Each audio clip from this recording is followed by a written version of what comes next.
Le syndicaliste à l'école de la formation et du partage d'expérience, il faut bien le faire surtout quand l'enjeu a pour nom l'assurance qualité. Le CAMES a compris qu'aujourd'hui, on ne peut pas parler d'un système d'enseignement supérieur sans parler de l'assurance qualité, qui est maintenant reconnue partout dans le monde. C'est pour ça que c'est pour rattraper ce retard-là qu'on s'est mis sur ça. Le Sénégal a été pionnier, en ce sens que le Sénégal est le premier pays de l'Afrique francophone à avoir mis en place l'autorité nationale de l'assurance qualité. C'est pour cela que nous avions dit que, fort de cela, nous allons inviter les autres pays africains membres du CAMES à avoir aussi un consultant qui pourra nous en dire beaucoup plus sur l'assurance qualité. Parce que tout le monde parle de la qualité sans savoir exactement ce que cache ce concept en fait. Une assurance qualité, c'est une organisation permanente qui définit quelles sont les règles, qui définit les responsabilités au sein d'une organisation, d'une université par exemple. Et ensuite, il faut un manuel qualité qui décrit qui fait quoi.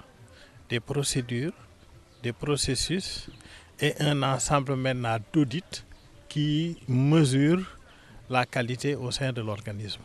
Étudier les méthodes d'assurance qualité, identifier les obstacles à une bonne culture de l'assurance qualité, entre autres, tels sont les objectifs de ce séminaire. L'échange d'expériences entre experts venus de l'espace CAMES a permis de déceler toute la portée de la problématique. À l'issue de ce séminaire de formation sur l'assurance qualité à l'enseignement supérieur, nous avons été réjouis de constater que le Sénégal est très en avance et que le Gabon également n'est pas en reste dans la mesure où nous avons déjà des textes réglementaires et il ne reste plus que la mise en place de l'assurance qualité. Toutefois, nous avons relevé tout au long des travaux que cette assurance qualité est conditionnée à la démocratisation de nos universités. Et à ce sujet, certains pays tels que le Bénin et la Mauritanie sont en avance dans le mode de désignation des responsables des universités. Et parmi les élèves retardataires, le Gabon malheureusement fait partie des pays où les responsables des universités sont systématiquement nommés. L'État du Sénégal, après avoir mis en place une autorité nationale chargée de l'assurance qualité dans l'enseignement supérieur, compte bien exploiter les conclusions de cette rencontre du SAES. Ce séminaire organisé par le SAES rentre dans le plaidoyer d'intégrer dans la culture des enseignants, dans la culture des chercheurs, dans la culture de nos institutions et de nos administrations, la question de la qualité et de l'assurance qualité.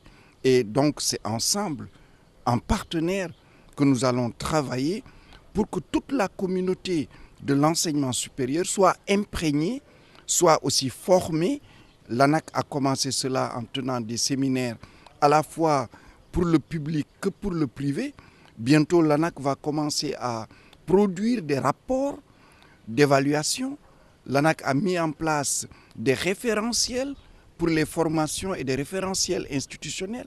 Mais faudrait-il que ceux qui sont les principaux concernés, les enseignants-chercheurs et les administrations, les intègrent, les comprennent et puissent évidemment accepter d'être guidés dans leur stratégie de formation par ce type de manuel de procédure. L'Afrique francophone, très en retard par rapport à ses objectifs de l'enseignement supérieur, doit rectifier le tir, mission à laquelle va s'atteler la coordination des syndicats africains pour le développement de l'enseignement supérieur, mise en place au terme des débats. D'abord, ce bureau-là va travailler déjà à pouvoir nous positionner d'abord au niveau du CAMES. C'est-à-dire qu'il faut que maintenant ces organismes comprennent qu'il faut que les syndicats soient présents dans ces instances-là pour pouvoir influencer, donner certains points de vue, pour éviter que demain, au moment de la réalisation sur le terrain, qu'il y ait des oppositions qui font perdre du temps.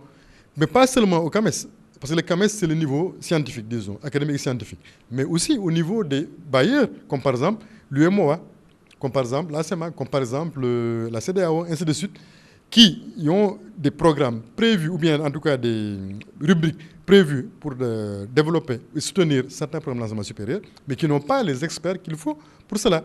Donc nous devons nous positionner à ce niveau-là. Donc pour dire encore une fois que la COSADES ne sera pas une organisation de revendication, non, parce que nous avons déjà nos organisations propres dans nos pays pour revendiquer, mais ici, ce sera véritablement une organisation pour contribuer au développement de l'enseignement supérieur.